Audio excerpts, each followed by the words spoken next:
하나님의 성전을 찾아오신 여러분들 환영합니다. 오늘은 은혜를 더하려고 하는 제목으로 말씀을 나누고자 합니다. 로마서 6장 1절 2절에 있는 말씀을 낭독합니다. 그런즉 우리가 무슨 말 하리요? 은혜를 더하게 하려고 죄에 거하겠느냐? 그럴 수 없느니라. 죄에 대하여 죽은 우리가 어찌 그 가운데에 살리요? 바울 사도가 3장에서부터 시작해서 5장까지 믿음으로 의롭다함을 받고 은혜로 구원을 얻는다 하는 사실을 이 로마에 있는 교인들에게 전했습니다. 그리고 난 다음에 6장을 기록을 했는데 이 바울 사도에게 있어서 6장은 대단히 중요한 장 중에 하나입니다. 그래서 6장이 있기 때문에 바울의 그 기별이 균형을 잡을 수가 있는 것입니다. 대개 사람들이 그냥 3, 4, 5장만 읽고 6장을 읽지 않는다면 이 기별을 균형지게 제대로 이해할 수 없다. 이렇게 볼 수 있습니다. 그래서 우리는 로마서를 읽을 때 반드시 6장을 읽어야만 바울의 균형 잡힌 그 신앙과 신학을 이해할 수가 있고 우리의 구원의 이제 바른 길을 갈 수가 있습니다. 그래서 은혜를 더하게 하려고 죄에 거하겠느냐 하는 질문을 던지는 것은 대단히 중요한 것입니다. 이 바울 사도는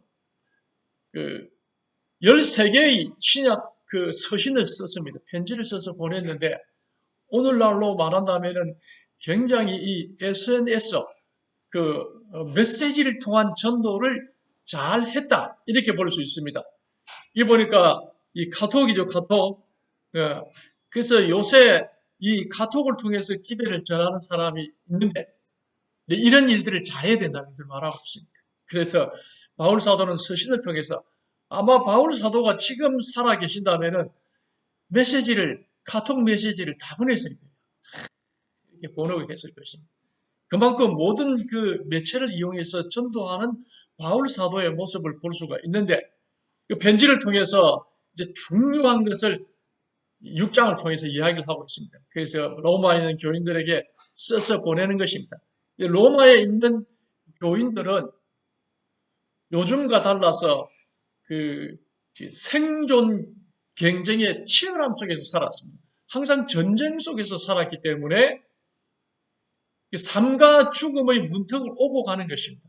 언제 전쟁이 벌어지면 징집령이 내립니다. 징집령이 내리면 군대에 징집이 되어서 나가서 적을 맞서서 싸워요. 언제 죽을지 모르기 때문에 이 신이라는 존재가 꼭 필요했던 그런 시기였고 그래서 그 신앙에 대해서 큰 관심을 가지고 있었던 시대. 요즘 우리 한국을 본다면은 그렇게 그 하나님을 찾고 신을 의지하는 그런 마음이 신심이 적습니다. 그래서 탈종교, 탈기독교 시대를 맞이해서 우리가 풍족하게 잘 살고 있기 때문에 그리고 우리가 살아가는 데 있어서 필요한 것은 돈이라고 생각을 하기 때문에 돈을 버는 경제에 관심을 가지고 있습니다. 그래서 비트코인에 투자를 하고 주식에 투자를 하고 부동산에 이 눈을 뜨게 되고 이렇게 하는 것입니다. 그래서 하나님에 대해서 신에 대한 관심이 그렇게 많지 않는 시대이기 때문에 전도가 잘 안 되는 것입니다. 근데 이 바울 시대에 살았던 로마는 그렇지 않았다는 거죠. 언제 징집이 되어서 언제 전쟁에 출전을 해야 될지 모르는데 출전을 할 때에 가족과 헤어져서 이제 전쟁터에 나가는데 내가 살아서 돌아올지 못 돌아올지 굉장히 큰 두려움 속에 있습니다. 그래서 하나님을 그 간절히 그 신을 찾는 것입니다. 신을 찾는데 그래서 그 신을 찾는 그들의 마음 가운데도 어느 신이 진짜 신이고 나를 보호해 줄 신일까 하는 그런 관심이 큰 것입니다. 근데 그래서 이제 나름대로 신을 식별하려고 그렇게 하는 것입니다. 이제 바울 사도가 와가지고 이 말씀을 전하면서 그리스도의 그 십자가의 은혜로 구원을 얻는 것입니다. 하고 이제 외쳤더니 일부 신심이 좋은 사람들이 이제 판별을 하려고 하는 것입니다. 그러면서 하는 말이 그러면은 인간이 죄를 지었는데 그 죄를 예수님께서 사해 주시고 은혜로 우리가 구원을 받게 해주셨으니 이 은혜가 얼마나 고맙고 크냐. 그러니 예수님께서 우리에게 베풀어 주신 그 큰 은혜와 용서와 자비, 사랑 이걸 더하게 하기 위해서 내가 계속 죄 속에 머물러 있으면 하나님의 예수님의 은혜를 더 크게 하고 계속 할 수가 있지 않느냐 이런 질문을 던지는 것입니다. 다른 질문일까요? 지각이 있는 사람은 해볼 수 있는 질문입니다. 그래서 은혜로 구원을 받고 은혜를 통해서 우리가 의롭게 되고 이렇게 한다면은 그 큰 은혜, 크신 은혜를 더하게 하기 위해서 그렇게 하기 위해서는 내가 죄를 지어야 하고 내가 죄 가운데 있으면 또 예수님께서 나를 용서해 주시고 내게 은혜를 베풀어 주시니까 하나님의 사랑이 더 드러나고 예수님의 은혜가 또 계속해서 내 인생에 있어서 반복되지 않느냐 그래도 되느냐 하고 질문을 했습니다. 바울 사도가 뭐라고 대답했습니까? 그럴 수 없느니라. 그래서 이제 그런 대답을 해준 게 이 로마서 6장에 있는 그런 기별인 것입니다.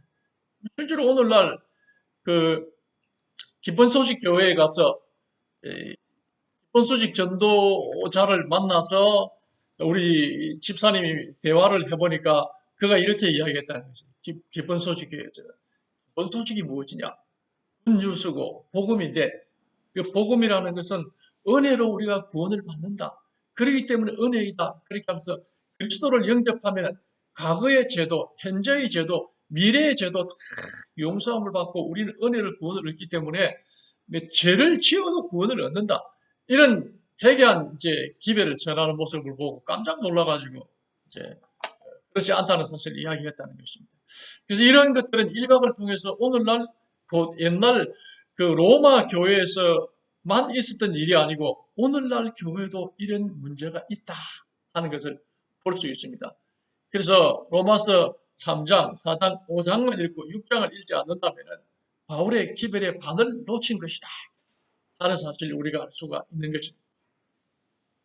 그래서 은혜를 더하게 하려고 죄에 거하겠느냐? 결코 그럴 수 없다 하는 사실을 말하고 있습니다. 예를 들면 이와 똑같습니다. 치료된 암 환자가 다시 암에 걸리겠는가 하는 것입니다. 여기 나와 있는 사람이 배영만이라는 개그맨인데 저하고 나이가 같습니다. 59년생인데 이 사람이 하루에 담배를 3갑 내지 4갑을 피웠다 그래요. 그 다음에 거의 매일 술을 마시고 커피는 하루에 10잔 정도의 커피를 마셨다 그래요. 그랬더니 2004년도에 몸이 안 좋아서 병원에 갔더니 후두암에 걸렸다 판정이.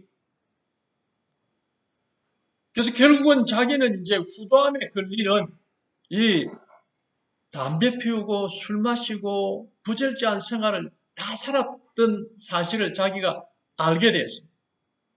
그래서 이 후두암으로 인해서 목소리가 이제 변화되고 호흡 장애가 일어나게 되고 나중에는 호흡이 안 돼서 죽게 되는 것이 후두암인 거죠.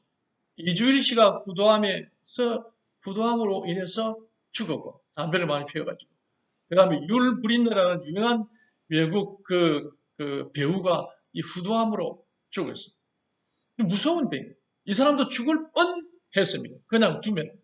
근데 이제 수술과 그 다음에 이래서는 안 되겠다 하고 투병으로 이렇게 해가지고 간신히 치료를 받았어요. 완치가 되었어요. 그래서 그는 이제부터 술을 안 마시고 담배를 안 피웁니다. 금연 금주 생활을 합니다. 왜 그럽니까? 의사가 병을 낫게 해주고 좋은 의사가 있고 좋은 의술을 통해서 나에게 이렇게 암을 치료하게 해 주었으니 내가 다시 돌아가서 담배 피우고 술 마시면 되겠는가? 나았으니까 다시 담배를 피우면 되겠는가? 안 된다는 것입니다. 다시 옛날로 돌아가서 이번에는 낫지 않을 수도 있다는 것입니다. 그게 반복이 되면. 그래서 이와 마찬가지로 구원에 있어서 죄도 이와 같이 질병과 같은 것이다 하는 걸 말하고 있습니다. 그래서 바울 사도가 다시는 죄로 돌아가지 마라. 오히려 나중에 그 죄 속에 거해가지고 은혜로 그리스도에게로 오지 않고 영원히 그 속에 매몰돼서 죽을 수도 있다.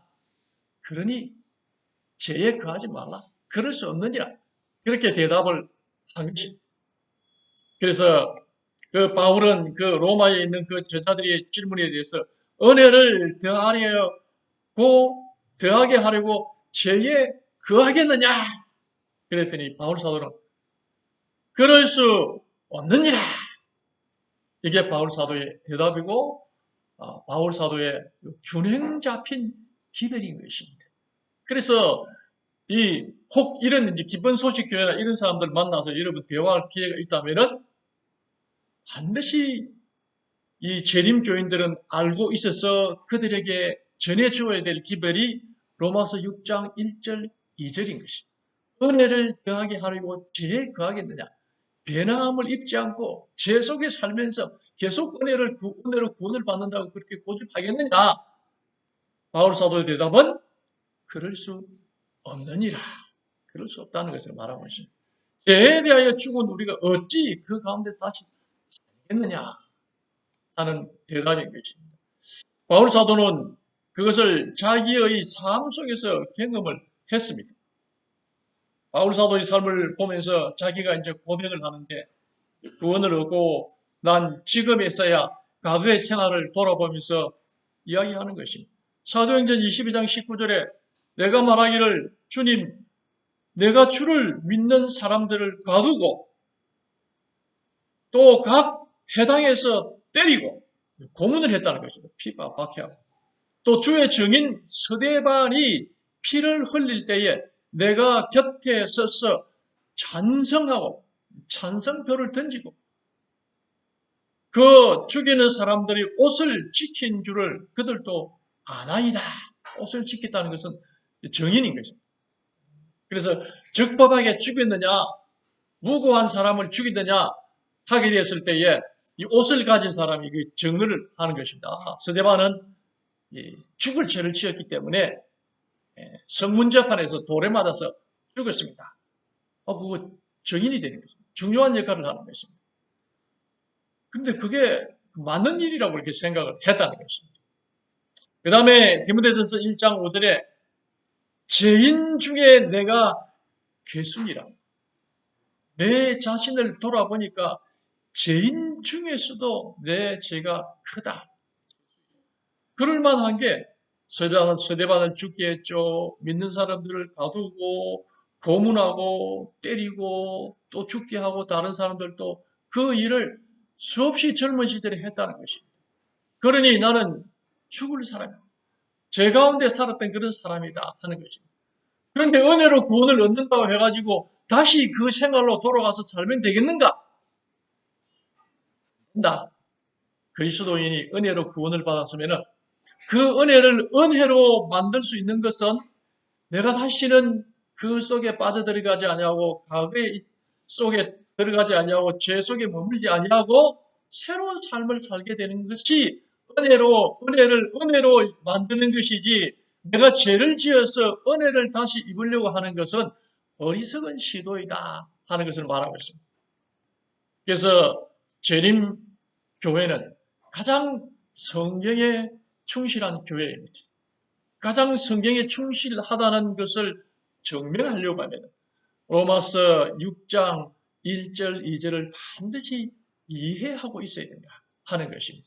그래서 재림교회와 우리의 차이가 무엇이냐 하고 물어보면은 이 이야기를 해 주어야 되는 것입니다. 그래서 그는 회심 후에 바울의 인생은 죄에서 떠난 삶이었습니다. 디모데후서 4장 7절 나는 선한 싸움을 싸우고 나의 달려갈 길을 마치고 믿음을 지켰으니 이제 우리는 나를 위하여 의의 면류관이 예비되었으므로 주곧 의로우신 재판장이 그날에 내게 주실 것이며 내게만 아니라 주의 나타나심을 사모하는 모든 자에게 도니라 하면서 그때 이후로 옛날 생활로 돌아가지 않았다 하는 것을 말하고 있습니다. 죄에 떠난 그런 삶을 살게 되었다 하는 사실을 말씀을 해주고 계시는 것입니다. 값싼 구원이라는 말을 합니다. 침례교회, 침례신학대학교 신학대학원장 장동수 원장님이 크리스천 투데이 2007년 10월 20일에 이런 글을 기고했습니다. 신약학을 전공한 그는 한국 교회의 현실에 대해 잘못된 구원관이 팽배해 있다며 목숨을 걸고 예수를 믿는 믿음이 필요하다고 했다. 값비싼 구원이 값싼 구원으로 전락해버린 실태와 함께 한국 교회는 물질 만능주의로 흘러가서는 안 된다고도 지적했다. 해결책이 뭐냐고 묻자 장 원장은, 대학 원장은 로마서를 꺼내들고 이렇게 말했다. 단순하면서도 지적인 동의만이 아닌 전 자아를 걸고 믿는 원초적인 복음으로 돌아가고 죄에 대해서 강력히 가르쳐야 합니다. 오늘날 한국 교회의 죄는 하나님으로 영접하지 않는 것이라고 생각합니다. 이런 이제 그를 학자의 양심으로 이렇게 이야기하는 것입니다. 그래서 은혜로 죄를 다 덮어버리고 상관이 없는 것처럼 죄를 지적하지 않고 죄를 개선하려고 생각을 하지 아니하고 죄에서 떠나려고 생각하지 아니하고 은혜면은 다 괜찮다 하는 그런 잘못된 3장에서부터 5장에 나와 있는 거기에만 충실했던 한국 그 개신인 교회를 이분이 신학자의 양심으로 지적하는 것입니다. 그거 아니다. 죄에서 떠나야 되고 죄를 가르쳐야 되고 죄는 의와 공존할 수 없고 죄는 하나님과 함께 할 수 없었으므로 말미암아서 에덴 동산에서 쫓겨나게 되어서 이 큰 비극을 맞고 있는데 근데 죄가 괜찮고 은혜로 구원을 얻는다고 이렇게만 가르치면 되겠는가? 그것은 바로 값비싼 구원을 값싼 구원으로 전락시킨 것이다. 이렇게 이야기를 하고 있습니다. 그래서 이 신학자가 굉장히 양심적인 말을 했지 않습니까? 한국 교회를 진단하면서. 그래서 우리는 이런 것들을 그 로마서의 기별 속에서 이해하고 또 사람들에게 성경의 참 가르침이 무엇인지를 우리가 전해야 되는 것입니다. 그러면서 이제 우리는 침례를 받음으로 말미암아서 은혜를 잊게 되고 새로운 사람이 되었다. 그랬습니다. 그래서 6장 3절에 무릇 그리스도와 합하여 침례를 받은 우리는 그의 죽으심과 합하여 침례를 받는 줄을 알지 못하느냐. 침례 받는 그 순간 우리가 죽었다 하는 것입니다. 그와 함께 장사되었다 하는 것입니다. 침례라는 것은.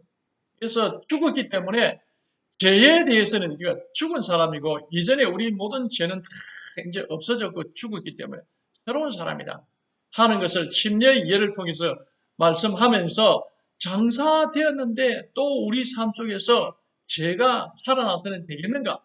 이제는 의가 살아나야 된다 이제 하는 가르침을 이야기하고 있습니다. 이 침례는 세례라는 것은 원래 이 세례의 유래가 십자군 전쟁 때에 안 믿던 사람들이 전쟁에 참전을 해가지고 전쟁에 참전을 하게 되면은 순식간에 오늘 죽을지 내일 죽을지 이 전투에서 내가 살아남을지 못 살아남을지 알 수가 없는 것입니다.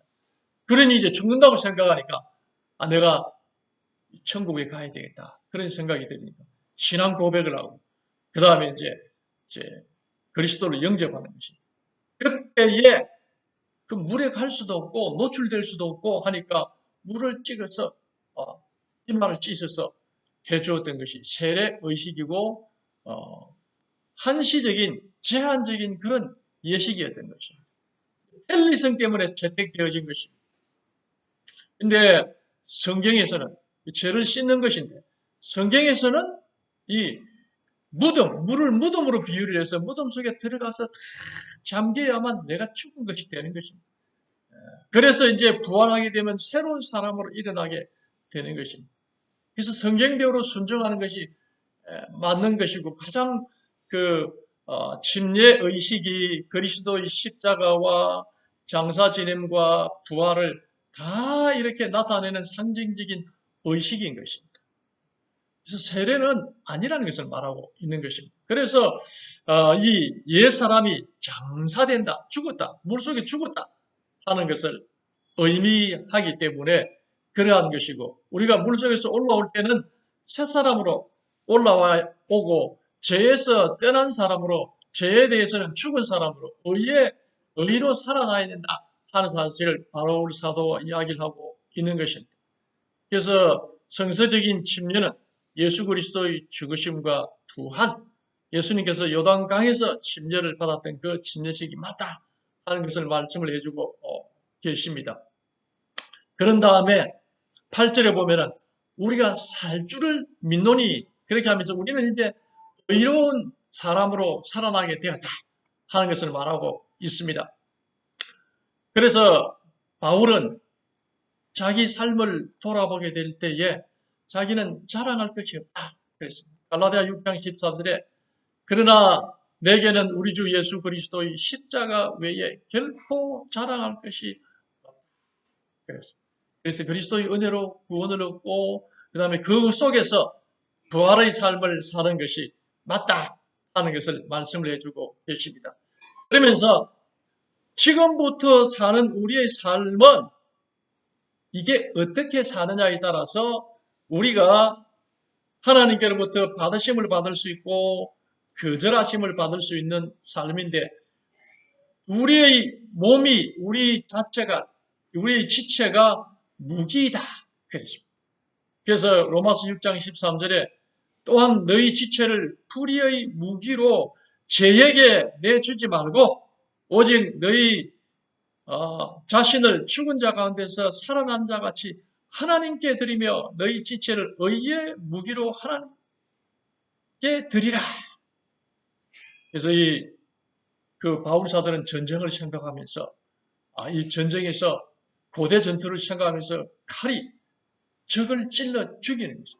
그래서 이 병사가 전쟁 때 칼을 들면은 사람을 죽이는 무기가 되는 것처럼 우리가 우리 자신들을 죄에 순종하게 되면 우리 지체는 우리를 죽이게 하는 것이 된다 하는 걸 말하고 있습니다. 그러나 이 칼이 주방에서 쓰여지게 되면은 요리를 해서 우리의 건강을 보존할 수 있도록 해주고 또 이 칼이 의사의 손에 들려지면은 그 사람의 이 아픈 부분을 병든 부분을 잘라서 수술을 해서 생명을 주는 칼이 되는 것처럼 우리 몸도 죄에 순종하게 되면 우리 몸 자체가 죄의 무기가 되고 의에게 순종하게 되면 우리 생명을 이끄는 것이다. 그러니 죄를 짓지 마라. 이제는 죄에서 떠나라. 죄가 시킨 대로 따라하지 마라 하는 것이 이 바울 사도의 가르침. 그 다음에 종으로 또 비유를 했습니다. 6장 16절에 이 죄의 종으로 사망에 이르고 순종의 종으로 의에 이르니라 그랬습니다. 그래서 종을 비유로 딱 들어서 지금 우리 사회에는 종들이 없지 않습니까? 그때 사회에는 종들이 흔했어요. 집에 종들 하나 정도는 다 있는 그런 때였습니다. 그래서 이 종의 비유를 들어서 설명을 하면서 죄에게 굴복해가지고 죄를 짓게 되면은 저의 종이 되고 그 다음에 결국은 사망에 이르게 됩니다. 순종의 종이 되어서 하나님의 말씀에 순종하면서 살게 되면 의에 이르게 되었어. 영생에 이르게 된다 하는 사실을 말하고 있습니다. 오늘 나는 누구에게 순종하면서 사는가? 누구의 소리에 순종하면서 사는가? 하는 것들을 귀담아 들어야 되는 것입니다. 그래서 말씀에 순종하는 삶을 살아야 된다 하는 걸 말하고 있습니다. 그래서 끊임없이 바울의 머릿속에는 이제 죄와 의, 은혜가 뱅뱅 돌고 있는 것입니다. 그래서 그의 이 개척한 로마 교회에서 은혜를 더하게 하려고 뭐 죄를 지어도 상관이 없는 것 아니냐 하는 그 가르침에 대해서 그렇지 않다 하는 사실을 자꾸 이제 가르치고 있는 것입니다. 그 다음에 열매의 비유를 들어서 또 설명을 하고 있습니다. 너희가 그때에 무슨 열매를 맺었느냐? 이제는 너희가 그 일을 부끄러워하나니 이는 그 마지막이 사망이니라. 죄에 거할 때에 무슨 열매를 맺었느냐? 파멸밖에 더 있느냐? 사망이라 하는 것입니다. 그런데 이제 너희가 죄로부터 해방되고 하나님께 종이 되어 거룩함에 이르는 열매를 맺었으니 그 마지막은 영생이다. 영생이다. 그 열매를 맺게 되는 것이다 하는 사실을 말하고 있습니다. 그래서 우리는 이 말씀에 순종하게 되면은 우리는 거룩함의 열매를 맺게 되어서 그 구원에 이르게 된다 하는 사실을 말씀해 주고 계십니다. 그래서 우리는 좋은 열매를 맺는 사람이 되어야 되겠다 하는 것을 우리에게 말씀을 해주고 계십니다. 바울은 6장을 마지막으로 정리를 합니다. 정리를 하면서 6장 23절에 어린 시절에 기억절로 많이 외웠던 그런 성경절이죠. 죄의 싹은 사망이, 하나님의 은사는 그리스도 예수 우리 주 안에 있는 영생이니라. 이 말씀을 해 주셨습니다. 그래서 이 질문을 하는 그의 그 개척 교회의 로마에 있는 교인들의 그 질문에 대해서 결국 그 결론적인 대답은 죄의 싹은 사망이다. 그러니까 은혜가 죄를 덮어두지를 못한다. 처음 용서함을 받고 구원에 이르지만은 은혜 안에 있으면서도 계속해서 죄에서 떠나지 않는 삶을 살게 되면은 그 싹은 사망이라고 못을 박았다는 것이죠. 그 다음에 하나님의 은사는 그리스도 예수 우리 주 안에 있는 영생이냐 이 말씀을 해 주셨습니다. 그래서 우리는 이 말씀을 바라보면서 정말로 이 재림교회를 하나님께서 왜 세웠을까 하는 사실을 생각을 해야 되는 것입니다. 하나님께서 재림교회를 세우신 이유가 있습니다. 온 땅이 그 한쪽 기별만 전하고 반은 전하지 않으니까 이게 안 되겠다. 정말 온전한 기별을 전하는 교회를 세워야 되겠다. 그렇게 하나님이 생각을 하시고 이때에 주님께서 이 교회를 세우신 것입니다. 그래서 그리스도의 십자가와 십계명 둘을 다 전하는 교회는 강조하는 교회는 재림교회 외에는 없는 것입니다. 왜 그렇습니까? 하나님께서 교회를 세웠기 때문에 그렇고 그래서 하나님의 온전한 기별을 이 마지막 때에 세상에 전할 수 있는 교회는 재림교회밖에 없는 것입니다. 왜? 하나님께서 그 일을 위해서 이 교회를 세웠기 때문이다 하는 것입니다. 그래서 우리는 이 온전한 기별을 전해야 되고 혹 전하지 못한다 할지라도 사람들이 나를 보고 무엇이 바른가를 판별할 수 있도록 보여주는 빛의 역할을 해야 되는 것입니다. 그래서 이 바울 사도는 로마서 3장 31절에도 이런 말을 했죠. 그런즉 우리가 믿음으로 말미암아 율법을 파기하느냐 그럴 수 없느니라. 그러니까 그럴 수 없다는 말을 3장 31절에 미리 한번 했습니다. 그리고 또 6장 2절에서도 그럴 수 없느니라 이렇게 이야기를 한 것입니다. 그래서 이 바울 사도의 기별과 요한의 기별과 일치하는 것입니다. 계시록 12장 17절에 용이 여자에게 분노하여 돌아가서 사탄이 교회에게 돌아가서 그 여자의 남은 자손 곧 하나님의 계명을 지키며 예수의 증거를 가진 자들로 더불어 싸우려고 바다 무리 위에 서 있더라. 하나님께서는 그래서 완전히 한쪽으로 기울어져 버린 교회의 모습을 바라보면서 제대로 된 내 뜻을 제대로 전하게 하고, 그래서 하나님 나라에 들어갈 수 있는 내 백성을 예비시키기 위해서 재림교회를 세우실 수밖에 없었던 것입니다. 왜 재림교회냐? 재림교회가 온전한 기별을 전하고 재림교회가 성경 말씀을 가지고 순종하는 교회이기 때문에 그렇다 하는 것입니다. 우리는 첫째로 이 기별을 지키는 사람으로서 사람들이 우리를 보고서 저 교회를 알 수 있도록 해야 되고, 또 더 나아가서 이 기별을 전하는 것이 하나님의 뜻이다 하는 것입니다. 여러분, 우리가 왜 재림교회에 속하게 되었는지를 확신할 수 있습니까? 우리는 재림교회입니다. 하나님께서 세우신 교회인 것입니다. 우리는 이 로마서의 말씀 속에서 6장 1절, 2절의 말씀을 꼭 기억하고 세상 사람들을 향해서 그러므로 은혜를 더하게 하려고 죄에 거할 수 있느냐 하는 그런 질문을 받게 되었을 때 그럴 수 없느니라 하고 성경에서 말했다. 바울 사도가 말했다. 이렇게 외침으로 말미암아서 하나님의 참된 백성으로서 직분을 다하게 되기를 바라면서 말씀을 드립니다.